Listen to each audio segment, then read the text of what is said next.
Hey y'all, it's Kristen. I know it's been a minute since I've been on and since I've been doing my last videos, and I do apologize. I will definitely try to do better from now on. In today's videos, I'm going to do two sets, but in this first set, I would like to discuss Jesse Williams' speech at the 2016 BET Awards and Justin Timberlake's controversial tweet, which caused a firestorm on Black Twitter in general, and just subsequently everywhere. So I'm going to start off with Jesse Williams' speech. And, I'm kind of mad that black men are out here knocking it because, okay, yes, he's biracial, but sometimes, in a lot of ways, he's more woke than you full blood brothers out there, okay? Like, he knows the worth and value of a black woman more than you black brothers out there do, and his mom is white, okay? And you know what? Yes, there's others out there who have been saying it for a minute, like Kendrick Lamar and David Banner, but you know what? It doesn't matter who's delivering the message as long as it's out there and the awakening is happening. Like with religion, you have different missionaries and disciples, and it doesn't matter who's delivering the message as long as it's out there and changing lives. And at the same time, Jesse Williams has been doing this for a long time, and if you do not know that, then that's on you. He's been doing this for a while on his Twitter, his Tumblr, and just in general. He was a teacher and he taught about the African diaspora and a whole bunch of different African and black issues. So he's been doing this for a minute. And also, I want to say that, for brothers to be out here pulling the colorism card when they help perpetuate it in the black community itself, like, it's very hypocritical. Black men pit light skinned women and dark skinned women, and particularly in the black community, against each other. Okay, and so for y'all to pull the colorism card when it comes to Jesse Williams, it's like really, really. I want to read a few of the quotes that I really liked from his speech, so I'm going to go ahead and do that now.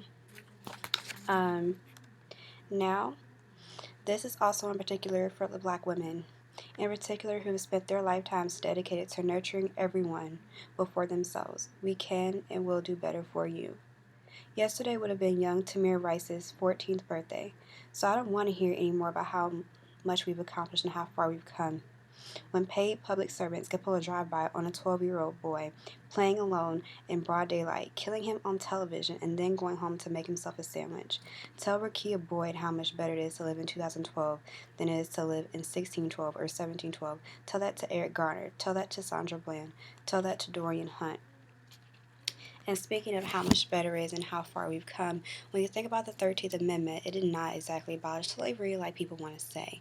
If you look at a specific line, it says, except as punishment for a crime, which allows for slavery to continue just in another form and for another reason.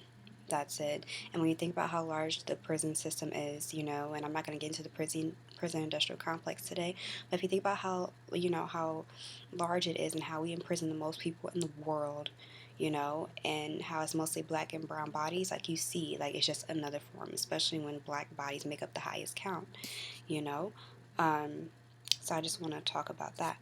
Um, yeah, and then what else did I want to note? I have little notes here that I want to go by. Um, okay, so here's another quote. Now, the thing is, though, all of us here getting money, that alone isn't going to stop this. Now, dedicating our lives to getting money just to give it back for someone's brand on our body, when we spent centuries praying with brands on our body, and now we get paid to have brands on our bodies. And, again, we were branded as slaves, and so, why would you want to brand yourselves again?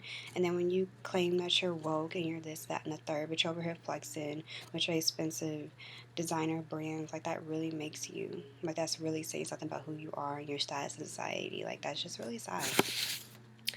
He also said, you're free, they keep telling us. But see, she would have been alive had she not acted so free. I love Sandra Bland.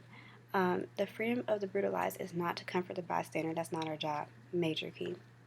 If you have a critique for the resistance, for our resistance, then you better have an established record of critique of our oppression. If you have no interest in equal rights for black people, do not make suggestions to those that do. Sit down. Those are all very important. And then Justin Timberlake's tweet, a girl called him out for cultural appropriation, and then he responded back to her, and I'm gonna point out key parts of his tweet back to her and how they were problematic. He said, the more you realize we are the same, the more we can have a conversation. And what I found problematic about that is that he was placing blame on black and brown bodies, and that's the reason that dialogue with white people cannot occur. Now he is placing blame on us like it's our fault that dialogue and progress is not happening. You can't pass the blame. You can't victim blame. That was what he was doing in that part there. And so, it's not as if, like he's acting like, but it's not true, that white people have their ears and eyes open, just ready to hear about us and our experiences and to take them at face value and to keep that in mind and try to change things. It's not like that. There are people out there like that, but not everybody. So I did not appreciate his victim blaming. It's problematic that he did not acknowledge the differences in how blacks and whites are treated by saying we are the same, we are one. We are not treated as one. We are not treated the same, okay? And he knows that. He doesn't have to worry about, his child every day or his brother or sister if he has either of those. He doesn't have to worry about that. He doesn't have to worry about being pulled over in an expensive car because it looks too nice for him to be driving. He doesn't have to worry about that. So we are not one, okay? And I don't want to hear the technicalities about human race. No, we are not one because we are not treated as one. And it's also problematic because he did not acknowledge how he's benefited from appropriating black culture, and he is a culture vulture, and he did not acknowledge that, and he needs to because he's profited from it, made millions of dollars. He's a millionaire, in large part to profiting off of black culture because instinct days are long gone. Okay, and he's continued his career with appropriating black culture and black music, and I'm not gonna act like I didn't like NSYNC, and I'm not gonna act like, you know, I'm not a huge JT fan. I am, but problematic is problematic, and you got to call people out. Um, but I am glad that he spoke out on the shootings of Alton Sterling and Philando Castile, which I will speak about in the next section. And I hope that maybe the backlash from his tweets really, triggered something in him and maybe woke him up, even if just like 10%. I still want to point out a few things. Flint still does not have adequate water, okay, clean water, and that needs to still be acknowledged. It still needs to be worked on. It doesn't need to fade from public attention and view. And I also want to say, please vote. I'm not out here to tell people usually who to vote for, but do not let Trump get in. He is bad for every demographic, for blacks, with his racist ideologies, and his subsequent course of action based on those views, for brown bodies with immigration and, with women, his stance on abortion and access to birth control, and, it'll just set us back in many ways. And these aren't even half of it. I'm just like picking one thing that comes to mind, and how he's problematic for every demographic. Um, yeah, women, black, brown bodies, LGBT. Mike Pence, I believe his name is the VP, who is notoriously horrible when it comes to LGBT issues, as is Trump. So he would set them back in many ways as well. The only ones who would profit would be white, middle class, but mostly upper class males. So, white, poor, lower class white males, that does not include you. You will not profit from Trump. So, and I'm not even a Hillary fan, but please don't let Trump get in.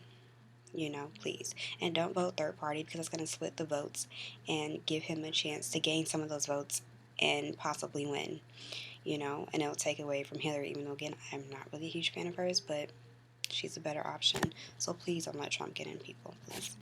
Okay, and next will be my next little section. Thanks for listening.